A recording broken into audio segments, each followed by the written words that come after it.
قال الله تعالى في محكم تنزيله: أعوذ بالله من الشيطان الرجيم من همزه ونفخه ونفسه. بسم الله الرحمن الرحيم. والسماء ذات البروج واليوم الموعود وشاهد ومشهود. وقد صح عن النبي صلى الله عليه وسلم أنه قال: الحج عرفة. متفق عليه أو كما قال عليه الصلاة والسلام. معزز حاضرین، بزرگوں، نوجوان دوستوں اور پردہ نشین خواتین اسلام، اللہ کا شکر ہے کہ اللہ تعالیٰ نے ہم سب کو 1440 ہجری کے آخری مہینے میں زندہ رکھا ہے، ورنہ ایسے کتنے لوگ تھے جو ان دنوں کو پا نہ سکے، وہ دنیا سے چلے گئے۔ لہٰذا زندگی جو ملی ہے اس کو غنیمت سمجھنا چاہیے۔ معزز حاضرین، آج کا یہ جو جمعہ ہے اس کی دو خوبیاں ہیں۔ ایک تو پہلی خوبی یہ ہے کہ آج ہمارے لیے عرفے کا دن بھی ہے، جمعہ کا دن بھی مل کر آیا ہے۔ دوسری چیز یہ ہے کہ علامہ ابن حجر رحمہ اللہ فرماتے ہیں عام وقت میں جو جمعہ آتا ہے اس کا ثواب الگ ہوتا ہے، یہ ذی الحجہ کے 10 دنوں میں جمعہ آتا ہے اس کا ثواب بڑھ جاتا ہے۔ لہذا گزشتہ جمعہ جو ہم نے پڑھا اس میں بھی ثواب زیادہ ملے گا۔ کیوں؟ اس لیے کہ رسول اللہ صلی اللہ علیہ وسلم نے فرمایا ان 10 دنوں میں اللہ تعالیٰ کو نیک عمل جہاد سے بھی زیادہ پسندیدہ ہے، اور آج کا یہ جمعہ بھی الحمدللہ ہمیں ملا۔ اس نعمت پر ہمیں اللہ تبارک و تعالیٰ کا شکر ادا کرنا چاہیے۔ معزز حاضرین، آج کے خطبے میں ہم 2-3 باتیں آپ کے سامنے رکھیں گے۔ سب سے پہلا ہمارا جو موضوع ہے یوم عرفہ کا پیغام۔ یہ عرفہ کیا ہے؟ یہ میدان ہے، اس میں لوگ ٹہرتے ہیں، حاجی ٹہرتے ہیں۔ یہ عرفہ کا روزہ غیر حاجی رکھتا ہے تو اسے کیا ثواب ملتا ہے، اور اس کے بعد عید سے متعلق، قربانی سے متعلق خطبے کے آخر میں چند باتیں آپ کے سامنے رکھیں گے۔ خطبہ مسنونہ کے بعد میں نے آپ کے سامنے جز عامہ کی ایک صورت پڑھی۔ اللہ تبارک و تعالیٰ فرماتا ہے: وَالسَّمَاءِ ذَاتِ الْبُرُوجِ وَالْيَوْمِ الْمَوْعُودِ وَشَاهِدٍ وَمَشْهُودٍ۔ یہ 3 آیتیں ہیں۔ اس صورت کو سورۃ البروج کہا جاتا ہے۔ اللہ تبارک و تعالیٰ نے سب سے پہلے کہا قسم ہے برجوں والے آسمان کی، قسم ہے قیامت کے دن کی، یہاں دیکھیے، قسم ہے جمعہ کی، قسم ہے عرفے کے دن کی۔ اللہ تعالیٰ نے عرفے کے دن کی قسم کھائی، اللہ تعالیٰ نے جمعہ کے دن کی قسم کھائی۔ اب یہ جہاں جو کہا وَشَاهِدٍ وَمَشْهُودٍ، اس سے کیا مراد ہے؟ علامہ ابن کثیر رحمہ اللہ قتادہ رحمہ اللہ سے نقل کرتے ہیں یومان عظیمان من ایام الدنیا، اللہ تعالیٰ نے 2 دنوں کی قسم کھائی ہے۔ وہ کون سے دن ہیں؟ ایک ہے جمعہ کا دن اور دوسرا ہے عرفہ کا دن۔ یہ جو اللہ تعالیٰ نے قسم کھائی جمعہ اور عرفہ کی، میں اپنی طرف سے نہیں بول رہا ہوں، بلکہ اس کی وضاحت جناب محمد رسول اللہ صلی اللہ علیہ وسلم نے فرمائی۔ چنانچہ ترمذی کی روایت آتی ہے اور خود ہے اہل علم نے اس کو حسن کہا ہے، فرمایا ان ابی ہریرہ رضی اللہ قال قال رسول اللہ صلی اللہ علیہ وسلم: اليوم الموعود یوم القیامہ والیوم المشہود یوم عرفہ والشاہد یوم الجمعہ۔ میں سمجھتا ہوں جب تک ہم زندہ رہیں گے انشاءاللہ اس حدیث کو کبھی نہیں بھولیں گے۔ اللہ کے نبی صلی اللہ علیہ وسلم نے فرمایا الیوم الموعود سے مراد جمعہ کا دن ہے، یوم المشہود سے مراد عرفہ کا دن ہے، شاہد سے مراد جمعہ کا دن ہے۔ معزز حاضرین، اللہ تبارک و تعالیٰ نے جمعہ کی قسم کھائی، اللہ تعالیٰ نے عرفے کے دن کی قسم کھائی۔ اللہ تعالیٰ جب کسی دن کی قسم کھاتا ہے اللہ تعالیٰ اس کی اہمیت بتاتا ہے، اللہ تعالیٰ اس کی فضیلت بتاتا ہے۔ عرفے کا یہ دن ہماری زندگیوں میں آیا، صبح اٹھے، روزہ رکھے، افطار کر دیا، ایسے ہی نہیں ہے، یہ بڑا تاریخی دن ہے۔ عرفہ یہ کیا ہے میں آپ کو بتاتا ہوں۔ دیکھو، تقریباً مکے سے اگر آپ نکلیں گے 23 کلومیٹر کی دوری پر ایک بڑا میدان ہے۔ اس میدان میں حجاج کیا کرتے ہیں؟ 9ویں ذی الحجہ کو زوال سے پہلے پہنچ جاتے ہیں، جیسا کہ انشاءاللہ میں آگے ذکر کروں گا۔ لہٰذا آج امت مسلمہ میں ہم دیکھتے ہیں امت کو مزاروں سے، خانقاہوں سے، عروس سے محبت ہے، مگر ان کو مکے سے، مدینے سے، عرفات سے، منا سے، مزدلفہ مصطفیٰ سے محبت نہیں ہے۔ اگر آپ بدعتیوں کے موبائل دیکھیں، اسکرین سیور میں اوپر میں کیا رکھا ہے، وہ مطلب مزاروں کی فوٹو رکھا ہے۔ یہاں دیکھیے، جب آدمی مزاروں سے، خانقاہوں سے اور آستانوں سے محبت رکھتا ہے، اس کے دل سے مکہ مدینہ کی محبت نکل جاتی ہے، اور جو آدمی مکہ مدینہ سے محبت کرتا ہے اس سے، اس کے دل سے غلط چیزوں کی محبت نکل جاتی ہے۔ لہٰذا اگر آپ کسی مسلمان سے پوچھے عرفہ کو جانتے کیا، آپ نہیں جانتے۔ میں آپ کو بتاتا ہوں، دیکھو چند دنوں پہلے ایک بیوی شوہر کے جھگڑے کا فیصلہ کرنے کے لیے میں بیٹھا۔ امت مسلمہ کی حالت کیا ہے دیکھیے، وہ تقریباً جو ہے میں باتیں کرنے لگا، سامنے سسر بھی ہیں، ساس بھی ہیں، جو بیٹی بھی ہے اور جو ہے شوہر بھی ہے۔ میں ان دونوں سے پوچھ رہا ہوں کہ شادی ہونے کے بعد شوہر بیوی کو کس کو آئیڈیل بنانا چاہیے؟ نہ شوہر بول پا رہا، نہ بیوی بول پا رہی ہے۔ شوہر بولتا ہے اللہ کو آئیڈیل بنانا چاہیے۔ امت مسلمہ کو اتنا بھی معلوم نہیں کہ ہمارے سب سے بہترین آئیڈیل جناب محمد رسول اللہ صلی اللہ علیہ وسلم ہے۔ اگر آپ لوگوں سے پوچھو عرفہ کسے بولتے ہیں، نہیں بتا سکتے۔ اگر آپ لوگوں سے پوچھو مینا کسے بولتے ہیں، مزدلفہ کسے بولتے ہیں، نہیں معلوم ہے۔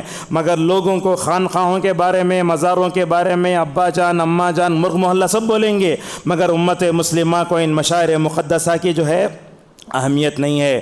لہٰذا ان مشاعر مقدسہ کو جانا اور ان کی تعظیم کرنا یہ سب ضروری ہے۔ لوگ حج کو جاتے ہیں نا، عمرے کو جاتے ہیں، تو عمرے کو جانے والے کو عرفات اور مزدلفہ، مینا کو جانے کی ضرورت نہیں پڑتی۔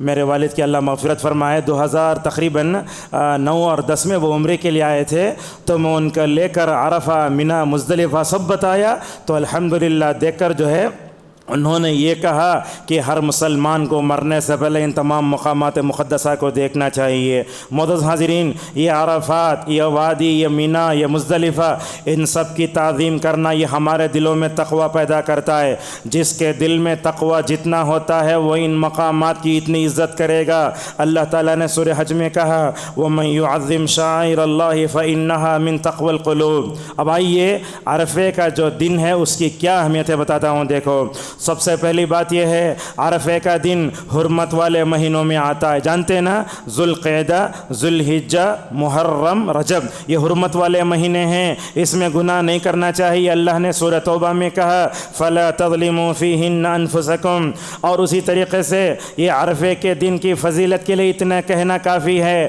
اللہ تعالیٰ نے جہاں عرفے کے دن کی قسم کھائی، وہیں اللہ تعالیٰ نے 10 دنوں کی قسم بھی کھائی۔ چنانچہ کہا وَالْفَجْرِ وَلَيَالٍ عَشْرٍ، قسم ہے فجر کی، قسم ہے 10 دنوں کی۔ دیگر مفسرین پورے علماء بتاتے اللہ تعالیٰ نے یہاں 10 دنوں کی قسم کھائی ہے، اس سے مراد ذی الحجہ کے یہ 10 دن ہیں۔ معزز حاضرین، عرفے کا دن، آج کی فجر جو لوگ پڑھے نا بڑے مبارک لوگ ہیں، اس لیے کہ اللہ تعالیٰ نے عرفے کے دن کی نماز فجر کی بھی قسم کھائی، کہا والفجر ولیال عشر۔ معزز حاضرین، یہ عرفہ کا میدان میں نے جیسے آپ کے سامنے کہا بڑا کشادہ، اگر آپ دیکھیں گے حد نگاہ تک آپ کو ماشاءاللہ کیا ہوگا، لوگوں کا ٹھاٹے مارتا ہوا سمندر ملے گا۔ یہ عرفہ کیا مقام ہے، عرفہ کو عرفہ کیوں کہا جاتا ہے؟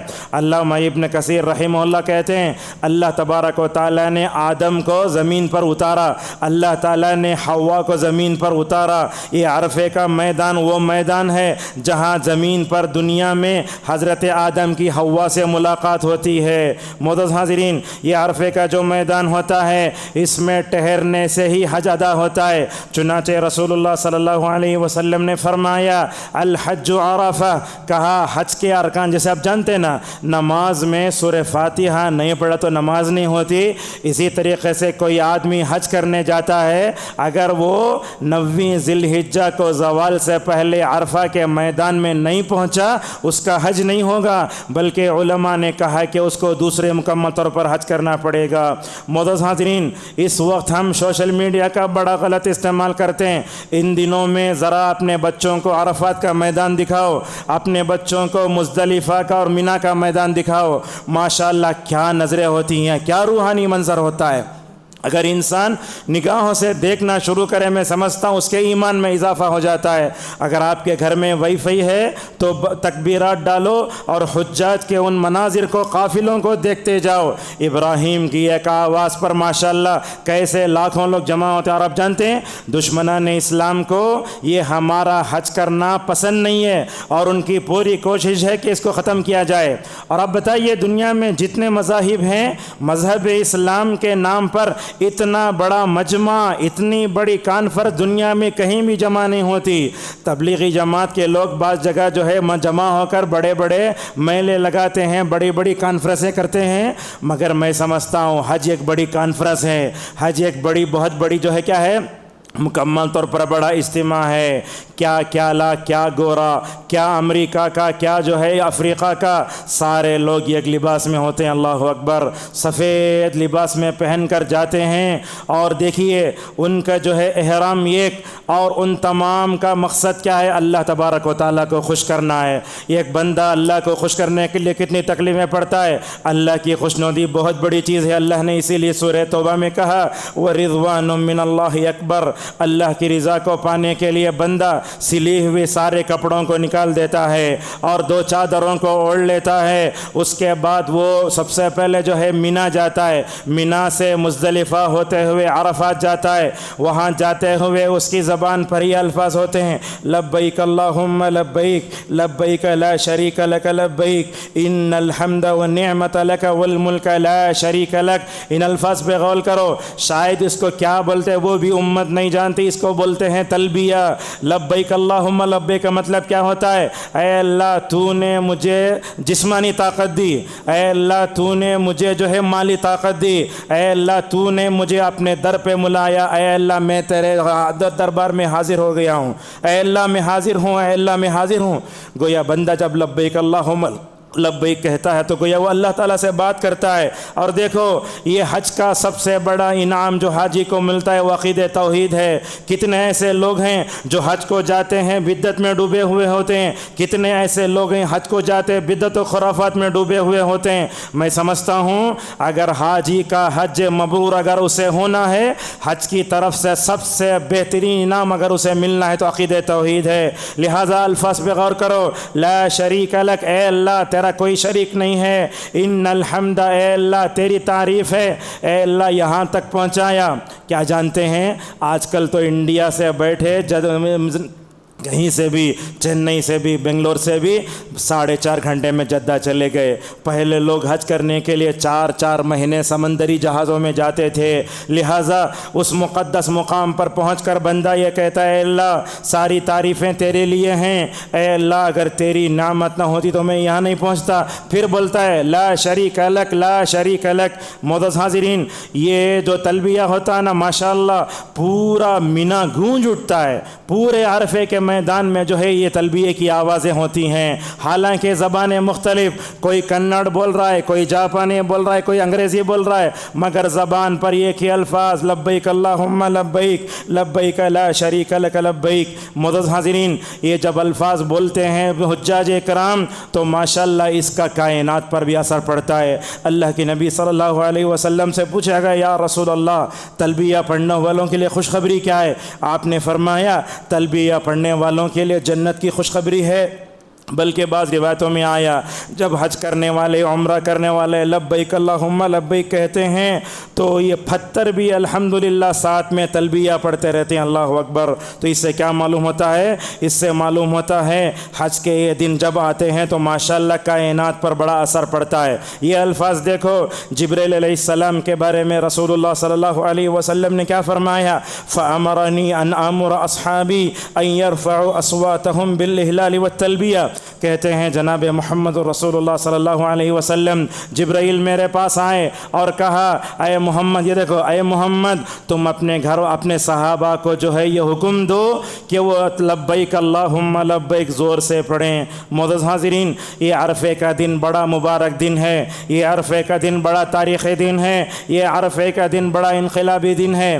آج کل تو ایسے ہوتا ہے عرفہ کا دن آیا، عرفے کی دعا اسٹیٹس پر رکھ لیے، عرفے کی دعا یا بورڈ پہ لکھ ڈالے، مگر پڑھتے نہیں کون بھی ہے۔ لہٰذا آج یہ ضرورت ہے امت اپنی روحانی تربیت کرے۔ آپ جانتے ہیں ہمارا جو موبائل ہوتا ہے اس میں چارج کم ہو گیا تو پہلے مطلب جلدی چارج ہونے والا جو ہے مطلب چارجر لے کے لگاتے. یاد رکھیے یہ دن بھی ہمارے ایمان کی بیٹری کو چارج کرنے کے دن ہیں. ہمیں تو اپنے موبائل کی بیٹری کا اتنا احساس ہوتا مگر اپنے ایمان کو چارج کرنے اور اس کو جلا بخشنے کی ہم کوشش نہیں کرتے. معزز حاضرین، آپ یہ بھی یاد رکھ لیں کہ جاہلیت میں بھی کفار حج کرتے تھے مگر کیا کرتے معلوم ہے؟ نکلتے کہاں سے؟ مکے سے نکلتے مینا تک جاتے، اس سے آگے نہیں جاتے. مگر نبی کریم صلی اللہ علیہ وسلم نے اپنے زندگی میں ماشاءاللہ ایک ہی حج فرمایا. اگر آپ سے کوئی پوچھے اللہ کے نبی کتنے حج کرے تو کیا بولیں گے؟ اللہ کے نبی کتنے حج کیے؟ آپ نے ماشاءاللہ ایک حج کیا مگر بڑا تاریخی حج. مگر میں اللہ کی قسم کھا کر کہہ سکتا ہوں دنیا میں جتنے مسلمان قیامت تک حج کریں گے مگر نبی کے حج کا مقابلہ نہیں کر سکتے. آپ صلی اللہ علیہ وسلم نے اتنا تاریخی حج فرمایا. لوگ عرفات کے میدان میں جاتے نہ تھے. اللہ کے نبی صلی اللہ علیہ وسلم ایک معمولی سی اونٹنی پر سوار ہوئے. ابن ماجہ کی روایت میں آتا ہے اس کی قیمت شاید 3 درہم کی ہے. معمولی اگر کسی کے پاس پرانی جو ہے ٹی وی تو ہم اس کا مذاق اڑاتے. اللہ کے نبی حج کیے. کیا کیے حج؟ ایسی سواری پر سوار ہوئے، اس کی قیمت 3 درہم کی بھی نہیں ہے. اللہ کے نبی صلی اللہ علیہ وسلم سوار ہو رہے ہیں. اللہ کے نبی دیکھو حج کس کے لیے کر رہے ہیں؟ اپنے آپ کو حاجی کا لیبل لگانے کے لیے نہیں کر رہے ہیں. اپنے نام کے ساتھ الحاج آپ کو نہیں لگانا تھا. اللہ کے نبی صلی اللہ علیہ وسلم جب اونٹنے کی پیٹھ پر سوار ہوئے تو آپ نے اپنے حج کے اخلاص کو الفاظ میں بیان فرمایا. کہا اللہم حج لا ریا فیہا ولا سمعہ. اے اللہ زندگی میں ایک مرتبہ حج کرنے جا رہا ہوں، اے اللہ تو ریاکاری سے مجھے بچا لے. آج کل کیا یہ روح ہمارے حجاج میں ہے؟ لوگ کعبۃ اللہ کا طواف کرتے ہیں، سیلفی فوٹو لے کر اپنے گھر والوں کو بھیجتے ہیں، دیکھو کعبۃ اللہ دیکھو. پرانے زمانے میں حج میں جو روحانیت تھی، حج میں جو پاور تھا، حج میں جو جم تھا وہ آج نہیں ہے. رسول اللہ صلی اللہ علیہ وسلم بھی حج کرنے گئے. اونٹنے کی پیٹھ پر بیٹھ کر آپ صلی اللہ علیہ وسلم عرفہ پہنچے. دیکھو اللہ کے نبی کیا کر رہے ہیں، اونٹنے کی پیٹھ پر بیٹھے ہیں. روایتوں میں آتا ہے اللہ کے نبی صلی اللہ علیہ وسلم نے دودھ منگوایا. اونٹنی کی پیٹھ پر بیٹھ کر دودھ پی کر بتایا حاجی کے لیے روزہ نہیں ہے. اللہ اکبر. یہ تعلیمات اونٹنی کی پیٹھ پر بیٹھ کر پینے کی ضرورت کیا تھی؟ تاکہ لوگوں کو نظر آ جائے. جیسے یہ ممبر پر اگر میں کھڑا ہوا تو لوگوں کو نظر نہیں آئے گا. اللہ کے نبی صلی اللہ علیہ وسلم اونٹنی کی پیٹھ پر بیٹھ کر دودھ پی کر آپ نے بتایا حاجی کے لیے روزہ نہیں ہے. رسول اللہ صلی اللہ علیہ وسلم جو ہے عرفہ کے میدان میں ہیں، اونٹنے کی پیٹھ پر بیٹھے ہوئے ہیں. وہ گرمی کی شدت سے اس وقت اے سی بھی نہیں، پنکھا بھی نہیں. رسول اللہ نے کیسے حج کیا تصور کیجئے. آج حجاج کو دیکھتے چھتریاں پکڑ لیتے. اللہ کے نبی نے کیسے حج کیا ہوگا؟ صحابہ نے کیسے حج کیا ہوگا؟ اللہ کے نبی صلی اللہ علیہ وسلم اونٹنے کی پیٹھ پر بیٹھے ہیں. 2 صحابہ آپ کے جانور کو سنبھال رہے ہیں اور وہ کیا ہے گرمی کی شدت کی وجہ سے اونٹنی کی جو ہے کیا ہو رہا ہے وہ منہ سے کف جو ہے نکل رہا ہے. اللہ کے نبی صلی اللہ علیہ وسلم اونٹنے کی پیٹھ پر بیٹھے. اتر کر آپ نے کیا کیا؟ عرفہ میں آپ نے کیا کیا ہے سن لو. اللہ کے نبی صلی اللہ علیہ وسلم نے عرفے کے میدان میں خطبہ دیا. سب سے پہلے اللہ اکبر. وہ خطبہ کیا خطبہ تھا؟ وہ خطبہ ایسے تھا اگر دنیا کے سارے مولوی صاحبہ جتنے خطیب حضرات ہیں نا مل کر اللہ کے نبی کے اس خطبے کی تشریح کرے قیامت آ جائے گی. اللہ اکبر. آپ نے اس خطبے میں کسی چیز کو نہیں چھوڑا. آپ نے خطبے میں کیا کیا فرمایا میں آپ کو کیا بتاؤں. اس سے آدھے گھنٹے خطبے میں اللہ کے نبی صلی اللہ علیہ وسلم نے اس خطبے میں آپ نے کچھ بھی نہیں چھوڑا.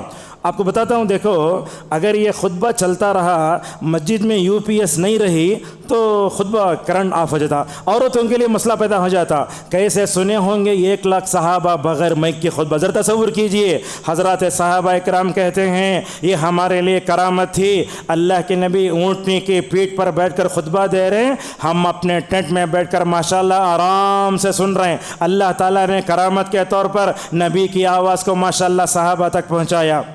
معزز حاضرین، اس خطبے میں کیا تھا؟ دیکھو ابھی خطبہ چل رہا نہیں ہے، اگر 1:25 کو اگر عوام سے پوچھو مولوی صاحب خطبے میں کیا بولنے کو تھے نہیں معلوم، لوگ تصور خیالش نہیں کرتے۔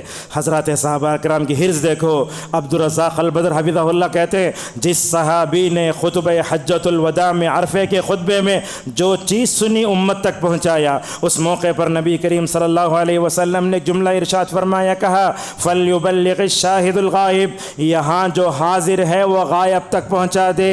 حضرات صحابہ کرام نے رسول اللہ صلی اللہ علیہ وسلم کی ہر بات ماشاءاللہ نقل کی۔ محدثین کی خدمات پر رشک ہوتا ہے۔ صحیح بخاری میں الگ الفاظ آتے، مسلم میں الگ الفاظ آتے، ابن ماجہ میں الگ الفاظ آتے، الگ الگ باتیں رسول اللہ صلی اللہ علیہ وسلم نے خطبہ الوداع میں فرمائی۔ آپ نے اس میں ایک بات یہ بھی کہی، خذوا عنی مناسککم، لوگو میری یہ زندگی کا پہلا اور آخری حج ہے، میرے سے حج کے جتنے اعمال سیکھنا ہو سیکھ لو۔ یہ جملہ دیکھو، اللہ کے نبی سے دنیا سے جانے کی طرف اشارہ کر رہا ہے۔ کہا لعلی لا القاکم بعد عامی ھذا، لوگو اس کے بعد میں تم سے آئندہ سال ملاقات نہیں کروں گا۔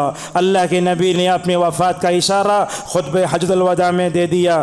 رسول اللہ صلی اللہ علیہ وسلم نے خطبے کو مکمل کیا۔ دیکھو یہ انداز کیسا ہے۔ آپ صلی اللہ علیہ وسلم نے اپنی انگلی کو، مبارک انگلی کو آسمان کی طرف اٹھایا، کہا اے عرش والے، تو نے مجھے جو نعمت دین دے کر بھیجی تھی میں نے اس کو مکمل کر دیا۔ اے اللہ تو گوار ہے، اے اللہ تو گوار ہے، اے اللہ تو گوار ہے۔ اس سے کیا معلوم ہوتا ہے؟ رسول اللہ صلی اللہ علیہ وسلم بتانا چاہتے ہیں اللہ تعالیٰ ہر جگہ نہیں ہے، اللہ تعالیٰ عرش پر موجود ہے، اور اللہ تعالیٰ کے عرش پر موجود ہونے کا ذکر جو ہے 7 جگہوں میں آتا ہے۔ صحابہ کرام جب یہ سنیں تو پوچھے اے صحابہ کرام ذرا بولو، اللہ تعالیٰ نے مجھے جو دین دے کر بھیجا میں تمہارے تک پہنچایا نا یا نہیں پہنچایا؟ اور اللہ کے نبی صلی اللہ علیہ وسلم سے بڑھ کر دنیا میں ذمہ داری کا احساس کس کو ہو سکتا ہے؟ صحابہ کرام نے کہا یا رسول اللہ آپ نے تو اپنا مکمل طور پر حق ادا کر دیا ہے۔ معزز حاضرین، رسول اللہ صلی اللہ علیہ وسلم خطبہ دے رہے تھے، خود سنیے۔ خطبہ دینے کے بعد نبی کریم صلی اللہ علیہ وسلم پر یہ آیت اتری، اليوم اکملت لکم دینکم واتممت علیکم نعمتی ورضیت لکم الاسلام دینا۔ دیکھو آیت کا ترجمہ ہے اليوم، اليوم کا ترجمہ آتا ہے انگلش میں ٹوڈے۔ اليوم کا مطلب آج۔ اللہ تعالیٰ عرفے کے دن فرماتا ہے عرفے کے دن اے محمد میں نے آپ کے دین کو مکمل کر دیا ہے، اور میں نے تمہارے لیے دین اسلام کو نعمت کے طور پر تمہارے لیے چھوڑا ہے، اور کہا دیکھو اس کے بعد جو ہے کوئی نئی چیز اپنے سے پیدا نہیں کرنا چاہیے۔ معزز حاضرین، رسول اللہ نے لمبا خطبہ دیا۔ آپ صلی اللہ علیہ وسلم جو ہے اپنے جانور سے اترے ہوں گے، ایک اذان 2 اقامتوں سے نبی نے ظہر کی 2 رکعت نماز پڑھائی، عصر کی 2 رکعت نماز پڑھائی۔ آج مسئلہ یہ ہے لوگ حج کو جاتے ہیں، نبی کی اتباع کرنے کے بجائے 4 رکعت نماز پڑھتے ہیں۔ ارے اگر آپ کا یہ حج زندگی میں اتنی تکلیفیں پڑھ کے اور حکومت کی طرف سے جو قرآن اندازی اتنی تکلیف ہوتی ہے، اپنے سارے گھر والوں کو چھوڑ کر جاتے ہیں آپ، مگر اگر آپ کا یہ حج کسی مسلک کی نظر ہو جائے تو کیسے قبول ہوگا ذرا بتائیے۔ ہم نے حجاج کو بھی دیکھا، وہ لوگ کیا کرتے ہیں اپنے اپنے مسلک کی کتاب کھول کے دیکھ کے حج کرتے ہیں، حالانکہ رسول اللہ صلی اللہ علیہ وسلم کے طریقے کے مطابق حج کرنا چاہیے۔ معزز حاضرین، عرفے کے دن کی کیا فضیلت ہے وہ بتاتے ہیں آپ کو۔ رمضان کے بارے میں سنے ہوں گے آپ، اللہ تعالیٰ رمضان کی ہر رات کو جہنم سے لوگوں کو آزاد کرتا ہے۔ اسی لیے یہ بات دیکھو، اسی لیے ہمیں صبح شام کی دعاؤں میں بتایا گیا اللہم انی اعوذ بک من النار 3 بار پڑھنا چاہیے۔ جب بندہ اللہم انی اعوذ بک من النار پڑھتا ہے تو فائدہ کیا ہوتا ہے؟ جہنم خود کہتی ہے اے اللہ یہ تیرا بندہ میرے سے پناہ مانگ رہا ہے، اے اللہ جہنم سے تو اسے بچا لے۔ لہٰذا جیسے رمضان کی ہر رات میں سیاہ کاروں کو، خطا کاروں کو جہنم کی آگ سے اللہ تعالیٰ آزاد کرتا ہے، عرفے کا دن بھی ایسا دن ہے، اللہ تعالیٰ اس رات بھی کیا کرتا ہے؟ اس دن جہنم سے لوگوں کو آزاد کرتا ہے۔ جو لوگ حاجی ہیں وہ بڑے خوش نصیب ہیں، جو غیر حاجی ہیں ان کو بھی جو ہے عرفے کے دن بھی جو ہے کیا کرنا چاہیے؟ جہنم سے پناہ مانگتے رہنا چاہیے۔ اور یہ عرفے کا دن کا جو دوسری بڑی خوبی ہے، فضیلت کیا ہے؟ یہ اللہ تعالیٰ کی مغفرت کو پانے کا دن ہے، یہ اللہ تعالیٰ کی رحمت کو پانے کا دن ہے۔ کسی بڑے آدمی کے پاس جانے کے بعد کتنا اتنا عاجزی کرتے کہ انہیں اتنا تمہارے اوپر رحم کرتا. یہ اللہ تعالیٰ کے سامنے ایسی ہی بات ہے. دیکھو اللہ تعالیٰ کی خوشنودی کو پانے, اللہ کی رحمت کو پانے, اللہ کی مغفرت کو پانے, پورے کپڑے نکال دیے آپ, سلے ہوئے کپڑے, احرام باندھ دیے. کتنی تکلیف ہوتی معلوم ہے؟ معمولی لنگی اگر باندھنے کی تکلیف ہوتی, وہ احرام کی 2 چادریں بندہ پہنتا ہے اور کبھی وہ اللہ کی خاطر مٹی پر بھی بیٹھتا ہے اور اس کے بال بھی اٹے ہوئے ہیں. 8 تاریخ سے لے کر 10ویں صبح تک اسے نہ تو اپنے ناخن کاٹنا ہے, نہ بالوں میں کنگھی کرنا ہے. یہاں تو ہمارا حال ایسے ہے, بال کو تھوڑے بعد کو ہمیں کنگھی کرتے رہتے ہیں, لیکن وہ نہیں. بندہ وہ احرام کی حالت میں 2 چادریں پہن کر مٹی میں بیٹھتا ہے, دھول آتی ہے, بال اٹے ہوئے ہیں, ناخن بڑے بڑے ہو جا رہے ہیں. اللہ کے نبی صلی اللہ علیہ وسلم نے فرمایا یہی افضل حج ہے. یہ دیکھو اللہ اکبر, روایتوں میں آتا ہے اللہ تعالیٰ ہر رات بھی رات کے آخری حصے میں دنیاوی آسمان پر آتا ہے. اب لوگ کیا پوچھتے معلوم, اللہ تعالیٰ عرش کو چھوڑ کر دنیاوی آسمان پر آ گئے تو عرش پہ کون رہتا؟ یہ سب نہیں سوچنا چاہیے.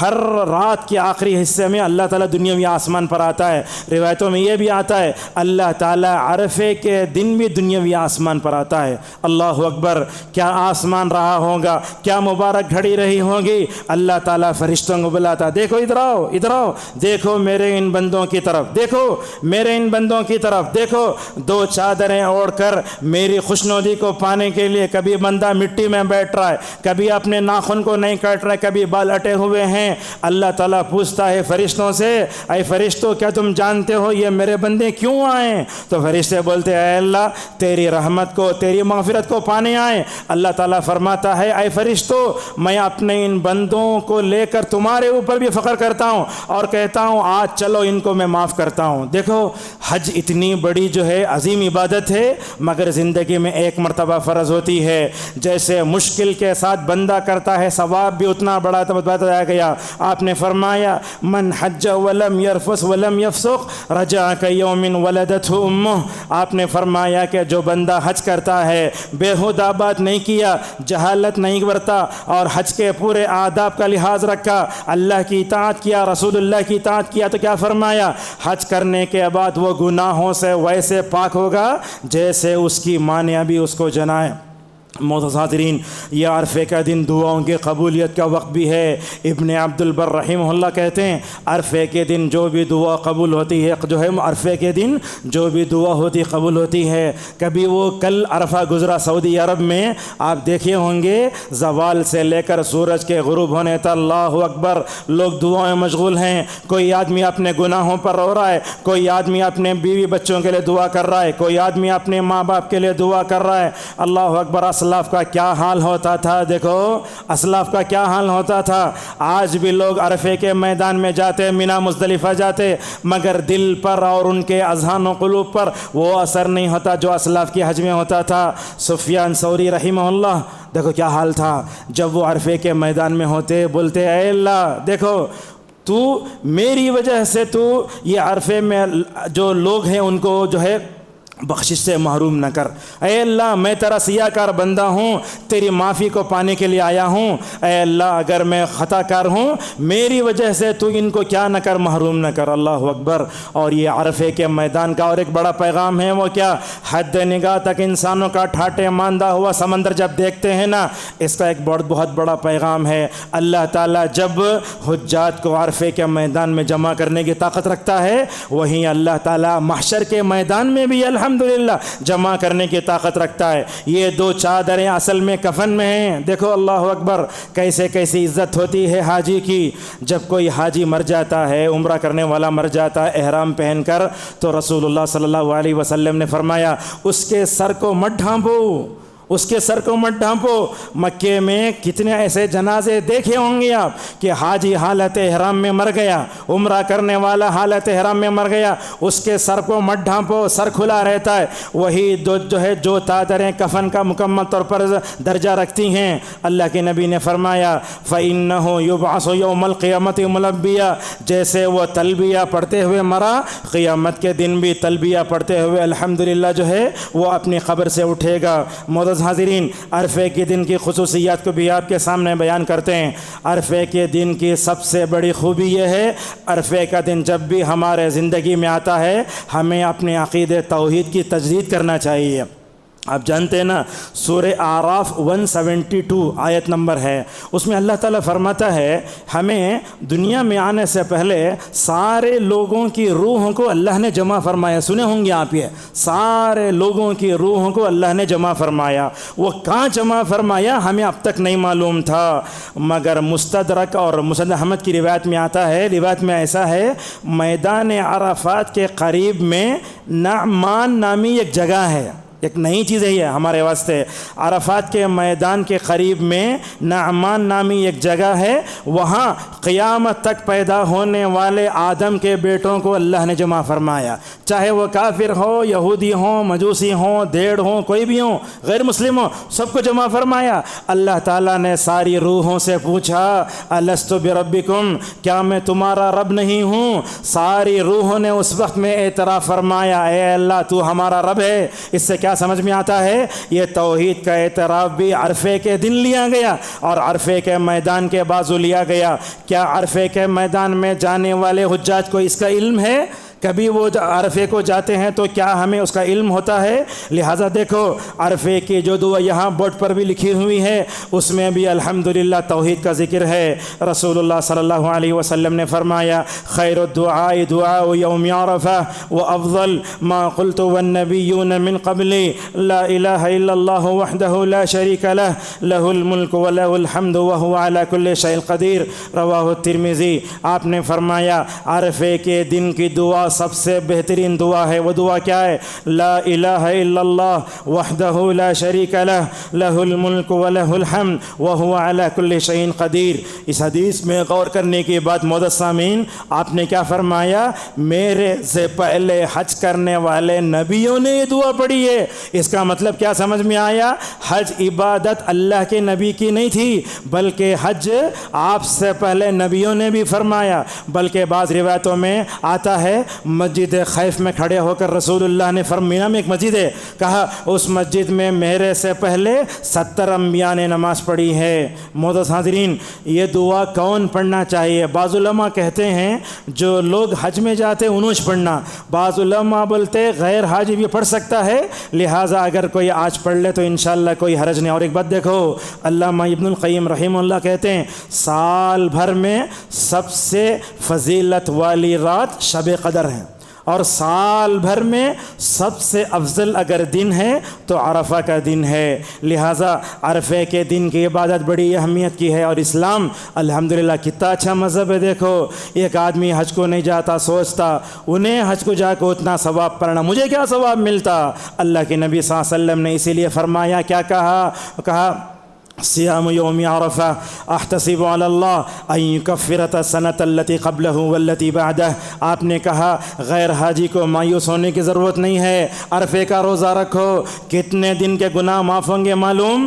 اگر دنیا میں ڈی مارٹ میں بھی ریلائنس میں اگر دھماکہ سیل ہے تو ہمارے اپنی پوری فیملی سے ہم لوگ وہاں رہتے ہیں۔ یہاں دیکھو اللہ کی طرف سے، رسول اللہ کی طرف سے کتنے بڑے آفر کا جو ہے مکمل طور پر اعلان ہو رہا ہے۔ آپ فرماتے ہیں عرفے کا روزہ رکھنے سے 720 دن کے گناہ معاف ہوتے ہیں۔ اللہ، یہ کوئی معمولی چیز نہیں ہے۔ لہٰذا اسلاف کیا کرتے تھے؟ روزہ رکھتے تھے۔ سعید ابن جبیر رحمہ اللہ کے بارے میں آتا ہے اپنے خادموں کو روزہ رکھاتے، اپنے گھر والوں کو روزہ رکھاتے، اپنے بچوں کو روزہ رکھاتے۔ اتنے بڑے مجمع میں جتنے مرد اور روزہ رکھیں خوش نصیب ہیں، اور جو لوگ روزہ نہیں رکھے اللہ سے دعا کرو اے اللہ زندگی کے آنے والے عرفے کے روزے کی ہمیں توفیق نصیب فرما۔ اللہ تبارک و تعالیٰ سے مکمل طور پر دعا کرو۔ معزز حاضرین، عرفے کے دن کی سب سے بڑی جو ہے خوبی یہ ہے، یہ دن توحید کا دن ہے۔ جیسے میں نے آپ کو بتایا، لوگ عرفہ جاتے، مزدلفہ جاتے، مینا جاتے، مکے نماز پڑھتے، مدینے میں نماز پڑھتے، مگر تقلید نہیں چھوڑتے،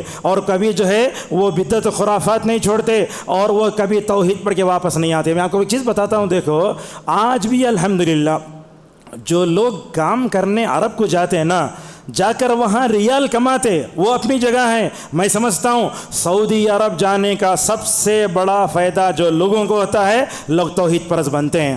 ہماری جماعت کے ایک مشہور عالم دین ہے معراج ربانی حفظہ اللہ، وہ بڑے بدعتی تھے، اللہ تبارک و تعالیٰ نے توحید جیسی نعمت دی، جتنے لوگ عرب کو جاتے الحمدللہ توحید پرست بن کے واپس آتے۔ یہ اس سرزمین کی سب سے بڑی خوبی ہے، لہٰذا اپنی توحید کو درست کرو۔ اور دوسری چیز ہے یہ جو عرفے کا دن ہے نا، اس کی دوسری بڑی خوبی یہ ہے اللہ تعالیٰ نے اس دین کو مکمل کر دیا۔ حضرت عمر ابن خطاب رضی اللہ عنہ کہتے ہیں میں جانتا ہوں رسول اللہ اونٹنی کی پیٹھ پر بیٹھے تھے، یہ آیت رسول اللہ صلی اللہ علیہ وسلم پر عرفے کے دن اتری، لہٰذا اس آیت کا پیغام کیا ہے؟ الیوم اکملت لکم دینکم، دین مکمل ہے، دین مکمل ہے۔ کیسے معلوم ہے؟ مثال کے طور پر یہ مسجد توحید ہے، یہ اس میں آپ ایک اینٹ نکال بھی نہیں سکتے، ایک اینٹ جو ہے مکمل طور پر اضافہ بھی نہیں کر سکتے، اللہ کے نبی نے ویسے ہی فرمایا۔ لہٰذا جو لوگ حج کو چاہتے ہیں اور خصوصاً عرفے کے دن کا پیغام یہ ہے جب دین مکمل ہو چکا ہے اس میں اضافہ کرنے یا اس میں کسی چیز کو کم کرنے کا مجھے حق نہیں ہے۔ اور اسی طریقے سے اس دن کا اور ایک بڑا پیغام یہ ہے کہ ہمیں اپنی ساری زندگی میں کتاب و سنت کو لازم پکڑنا چاہیے۔ جناب محمد رسول اللہ صلی اللہ علیہ وسلم نے خطبہ حجۃ الوداع میں آپ کے سامنے 1,00,000 سے زیادہ صحابہ ہیں، بول رہے ہیں لوگوں یاد رکھو میں تمہارے درمیان 2 چیزیں چھوڑ کر جا رہا ہوں، ایک اللہ کی کتاب اور دوسرا سنت رسول صلی اللہ علیہ وسلم۔ جب تک اس کو تھامے رہو گے تم رسوا نہیں ہوگے۔ آج حج کرنے والوں کے اندر خود اللہ اور اس کی رسول کی اطاعت نہیں ہے۔ ہم حج کرنے جاتے، عمرہ کرنے جاتے، قربانی کرنے جاتے، ہمارے پاس نہ اللہ کی اطاعت ہے نہ رسول اللہ کی اطاعت ہے۔ لہٰذا عرفے کے دن کا اور ایک پیغام یہ ہے حلال و حرام بھی مکمل ہو چکا۔ حضرت عائشہ رضی اللہ عنہ کے بارے میں جبیر ابن نفیر رحمہ اللہ کہتے ہیں میں عائشہ رضی اللہ عنہ پہ داخل ہوا تو عائشہ نے پوچھا اے جبیر کیا تم نے سورہ مائدہ پڑھی ہے؟ جبیر نے کہا ہاں، تو کہا دیکھو زور سے سنیے، یہ سورہ مائدہ ہے نا، یہ تقریباً 6-7ویں پارے میں ہے۔ یہ فرمایا عائشہ رضی اللہ عنہ نے اللہ نے اس میں جو چیز حلال رکھی ہے اس کو حلال سمجھو اور جس میں حرام کردہ ہے اس میں حرام سمجھو۔ لہٰذا عرفے کے دن کا پیغام یہ ہے حلال و حرام کے بارے میں ہمیں منمانی نہیں کرنا چاہیے۔ آج کل دیکھو گائے ذبح کرتے لوگ بولتے گائے میں 10 چیزیں مکروہ ہیں، 7 چیزیں مکروہ ہیں۔ لہٰذا علماء کو اس منبر سے نصیحت کرتا ہوں حلال حرام کے بارے میں کبھی اپنی منمانی نہیں کرنا چاہیے۔ رسول اللہ صلی اللہ علیہ وسلم نے اپنی بیویوں کی مرضیوں پر چلتے ہوئے غصے میں آ کر کہا شہد میرے لیے وقتی طور پر حرام ہے۔ اللہ نے کہا یا ایھا النبی لم تحرم ما حل اللہ لک تبتغی مرضات ازواجک، اے اللہ کے نبی اپنی بیویوں کو خوش کرنے اللہ نے ایک چیز حلال رکھی اس کو حرام کرتے کیا؟ اللہ تعالیٰ نے مکمل طور پر ڈانٹا اور اللہ نے اسی لیے سورہ مائدہ کے آگے پیچھے یہود و نصارہ اور کفار کے بارے میں کہا کہ یہ لوگ کیا کرتے ہیں حلال و حرام کے بارے میں منمانی کرتے ہیں۔ اور آج کل خصوصاً ان دنوں میں فیس بک میں شارٹس میں انسٹاگرام میں لوگ بغیر صنعت کے چیزیں ڈالتے رہتے، گائے میں 10 چیزیں مکروہ، گائے میں 7 چیزیں مکروہ۔ میں آپ کو پوچھتا ہوں اللہ تعالیٰ ایک چیز حلال کیا تو اس میں کیا تو چیز مکروہ ہوتی کیا؟ نہیں ہوتی۔ اگر آپ کو پسند نہیں آئے تو مت کھاؤ، مگر اس پر مکروہ کا حکم لگانا یہ اچھی بات نہیں ہے۔ دیکھو ایک مثال دیتے ہیں آپ کے سامنے، رسول اللہ صلی اللہ علیہ وسلم بیٹھے ہوئے ہیں، آپ کے سامنے خالد ابن ولید بھی ہیں۔ موقع کون سا ہے؟ پتہ نہیں کون سا موقع تھا، گھوڑ پھوڑ جانتے ہوں گے، چپکلی کا گرگٹ کے سگا بڑا رہتا، وہ حلال کھانا حلال ہے، اللہ کے نبی کے دسترخوان پر لا کر رکھا گیا۔ اللہ کے نبی چاہے تو بول سکتے یہ مکروہ ہے، اللہ کے نبی نے یہ فرمایا یہ ہمارے پاس نہیں ہوتا، ہماری سرزمین میں نہیں ہوتا، آپ نے اس کو مکروہ نہیں کہا، بلکہ اللہ کے نبی کے دسترخوان پر بیٹھ کر حضرت خالد بن ولید اس کو کھا رہے ہیں، آپ نے اس کو چھوڑ دیا۔ اگر گائے کا کپورا آپ کو پسند نہیں تو مت کھاؤ، لیکن کھانے والوں کو مکمل طور پر چھوڑ دو۔ اور اسی طریقے سے عرفے کا روزہ رکھنے سے الحمدللہ 2 سال کے گناہ معاف ہوتے ہیں۔ اور یہ 2-3 منٹ میں اپنی بات کو ختم کر لیتے ہیں۔ یہ جو دن آئے نا اللہ تعالیٰ کی تکبیرات کو بلند کرنے کے دن ہے، کہاں ہے؟ 24 گھنٹے گزرتے ہمارے ہونٹ اللہ کے ذکر کے لیے ہلتے نہیں ہیں۔ ابن القیم رحمہ اللہ نے فرمایا اللہ تعالیٰ اگر کسی بندے کو اپنے ذکر سے محروم کر دے تو وہ دنیا کا سب سے بدترین انسان ہے۔ لہٰذا اللہ اکبر کی سزائیں جا کر دیکھو ذرا، منا، مزدلفہ، عرفات، اللہ اکبر، لا الہ الا اللہ واللہ اکبر کی آوازیں گونج رہا ہے۔ بازاروں میں بھی مکمل طور پر اس کا اہتمام ہونا چاہیے۔ آپ سوچتے ہوں گے ہم ان دنوں میں اللہ اکبر کیوں پڑھتے ہیں؟ اس کے بعد بھی سن لیجئے، ابن رجب حنبلی رحمہ اللہ کہتے ہیں دراصل بات یہ ہے رسول اللہ کے نبی بنائے جانے سے پہلے کفار مکہ کیا کرتے؟ اپنے بتوں کا نام لیتے، لات کا، عزا کا، فلاں کا۔ اللہ کے نبی نے فرمایا یہ لوگ اپنے معبودان باطلہ کا نام لیتے ہیں، لہٰذا ان دنوں میں اللہ کی کبریائی کا اعلان کرو۔ بازار میں بھی اگر بزنس مین بیٹھا ہے، اگر گراہک نہیں آتے ہو بھی الحمدللہ تکبیرات کا اہتمام ہونا چاہیے۔ حضرت عبداللہ ابن عمر اور جو ابو رضی اللہ عنہ کے بارے میں آتا ہے، بازار کو جاتے، خریدنے کی نیت نہیں ہوتی، جا کر کیا کرتے؟ الحمدللہ اللہ اکبر کی آوازیں لگاتے۔ بازار میں جو لوگ ہوتے ان کی آوازوں میں آواز ملا کر ماشاءاللہ مدینے کا پورا بازار تکبیرات کی جو ہے آواز سے مکمل اور بلند ہو جاتا تھا۔ خطبے کا خلاصہ یہ ہے ہمارے اندر سب سے پہلے علم ہونا چاہیے، صحیح جانکاری لو۔ لوگوں کو دیکھتے ہیں قربانی کا جانور لینے جاتے، بڑے بڑے بالا ہیں، بڑے بڑے سینگا ہیں، دانتاں کتنے آنا نہیں معلوم، ذرا اچھا دکھا لے لیتے۔ ایسا نہیں کرنا چاہیے۔ قربانی کا جانور لیتے وقت جیسے آپ کے موبائل میں پولیس کا نمبر رہتا، ڈاکٹر کا نمبر رہتا، آپ کے موبائل میں ایک عالم کا نمبر بھی ہونا چاہیے۔ جانور خریدتے وقت اس کی فوٹو عالم کو بھیجو، لینا ہے نہیں لینا ہے مکمل طور پر اس کی طرف توجہ دو۔ اور جو ہے اس موقع پر قربانی کرو، کوئی بھی کرو، شریعت کی خلاف ورزی نہیں کرنا چاہیے۔ دعاؤں کا اہتمام بہت ضروری ہے۔ حضرت ابراہیم ایسے خود غرض نہیں تھے، اپنے لیے، اپنے بیوی بچوں کے لیے، قیامت تک آنے والے مسلمانوں کے لیے دعائیں فرمائیں۔ اور اسی طریقے سے ذبح کرنے کے آداب کا لحاظ رکھنا چاہیے۔ لوگوں کو دیکھتے ذبح کر دیتے، وہ جو گندگی ہوتی BBMP کی گاڑیاں تو اس میں ڈالو تو گھر کے سامنے ڈالتے، اور اسی طریقے سے وہ سرا بھننے کا رہتا، اور اسی طریقے سے ساتھ میں پائے بھننے کا رہتا، روڈ پہ جو ہے بھن کے نعوذ باللہ ایسے پھینک دیتے، نہیں ہونا چاہیے۔ ہمارا مذہب کیا بتاتا ہے؟ پاکی صفائی آدھا ایمان ہے، لہذا صفائی کا مکمل اور اہتمام کرو۔ اور قربانی کے پورے 4 دن ہیں۔ کتنے دن؟ 4 دن ہیں۔ کب سے؟ عید کی نماز پڑھنے کے بعد 13 ذی الحجہ کی عصر تک الحمدللہ ذبح کیا جا سکتا ہے۔ اس کو ایام تشریق کہتے ہیں۔ ان دنوں میں نبی نے 3 کام کرنے کا حکم دیا۔ کیا کیا کام؟ ایام اکل و شرب و ذکر اللہ عز و جل۔ ان دنوں میں کھاؤ پیو، اللہ کا ذکر کرو۔ 2 کام تو کر لیتے مگر یہ کام نہیں ہوتا۔ کھا لینا، پی لینا، ڈکر لینا آتا مگر اللہ کا ذکر کرنے نہیں ہوتا۔ لہٰذا ان دنوں میں کھانا پینا کیوں؟ اللہ تعالیٰ نے یہ نعمت دی ہے، اگر یہ جسم بنتا ہے تو میں اسے اللہ کی اطاعت میں لگاؤں گا۔ اور آخر میں ایک بات یہ بھی ہے، ہم میں سے ہر ایک کو حج کو جانے کی تڑپ بھی اپنے اندر رکھنا چاہیے۔ کتنے ایسے مالدار ہیں شادی محلہ لے کو کرائے کو چھوڑتے ہیں، بڑے بڑے اپارٹمنٹ ہیں، لے آؤٹ ہیں، مگر حج کو نہیں جاتے۔ یاد رکھیے اگر کوئی آدمی حج کی طاقت رکھا، اگر وہ نہیں گیا نعوذ باللہ یہودی یا نصرانی ہو کے مرے گا۔ اور اللہ کی نبی نے بھی فرمایا حاجی کو، مالدار کو ہر 5 سال میں 1 مرتبہ حج کر لینا چاہیے۔ اس کے لیے کرنا کیا؟ حضرت عبداللہ ابن عباس رضی اللہ عنہ ایک آسان نسخہ بتاتے ہیں، اگر تم حج کرنا چاہتے ہو شب قدر میں دعا کرو، اے اللہ تو مجھے حاجی بنا، اے اللہ تو مجھے عمرہ کرنے کی سعادت دے۔ ٹھیک ہے حج کو بھی نہیں جا سکتے، عمرے کو بھی نہیں جا سکتے، مگر ان اعمال کو کرو جن کے کرنے سے ماشاءاللہ حج عمرے کا ثواب ملتا ہے۔ اسی پر اپنے خطبے کو روکتے ہیں۔ آنے والے دنوں میں عید کی نماز پڑھی جائے گی انشاءاللہ۔ اس مسجد میں عید کی نماز 6:45 پر ہوگی۔ آپ تمام لوگوں سے گزارش ہے کہ وقت سے پہلے لوگ کیا کرتے ہیں، عید کی 1 رکعت ہوئے تو بعد میں آتے، بعد میں پوچھتے قضا کیسے کرنا؟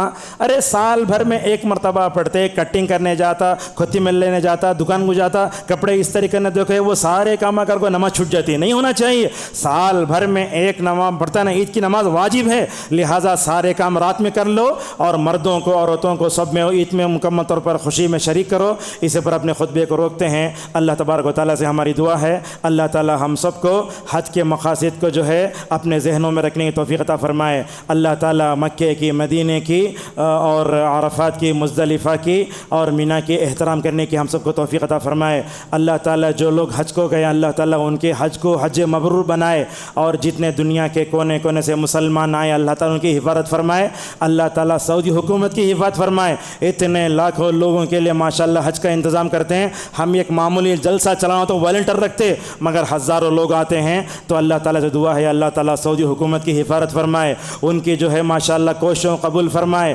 جتنے لوگ الحمدللہ اس کام میں حصہ لیتے ہیں اللہ تمام کی جو ہے تمام کی عبادتوں قبول فرمائے۔ ہم میں سے جتنے لوگ عرفے کا روزہ رکھے ہیں اللہ تعالیٰ ہم سب کو عرفے کے روزے کا ثواب عطا فرمائے۔ اللہ تعالیٰ ہم سب کو اپنی توحید کو پختہ کرنے توفیق عطا فرمائے۔ اللہ تعالیٰ ہم سب کو شرک سے دور رکھے، کفر سے دور رکھے۔ اللہ تعالیٰ ہم سب کو اسوہ ابراہیمی کو اڈل بنانے کی توفیق عطا فرمائے۔ اللہ تعالیٰ یہاں خواتین بھی ہیں، ان سے ہماری گزارش ہے بار بار ازواج مطہرات کو پڑھو، سارہ کو پڑھو، ہاجر کو پڑھو۔ جب عورت سارہ بنتی ہے اسحاق جیسے بچے پیدا ہوتے ہیں، جب عورت ہاجر بنتی ہے حضرت جو ہے اسماعیل جیسے بچے پیدا ہوتے ہیں۔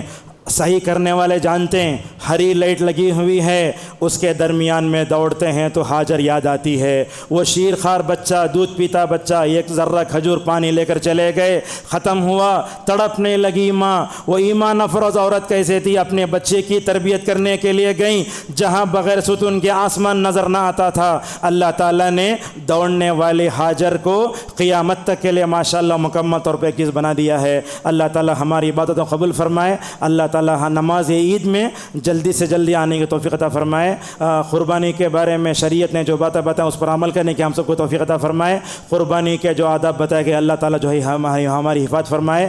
اللہ تعالیٰ اس ملک میں رہتے ہوئے ابراہیم علیہ السلام کی طرح ہم اپنی عقیدت توحید کی حفاظت کرتے ہوئے برادران وطن کے درمیان دعوت کا کام کا توفیق عطا فرمائے۔ آمین۔ وآخر دعوانا الحمد للہ رب العالمین۔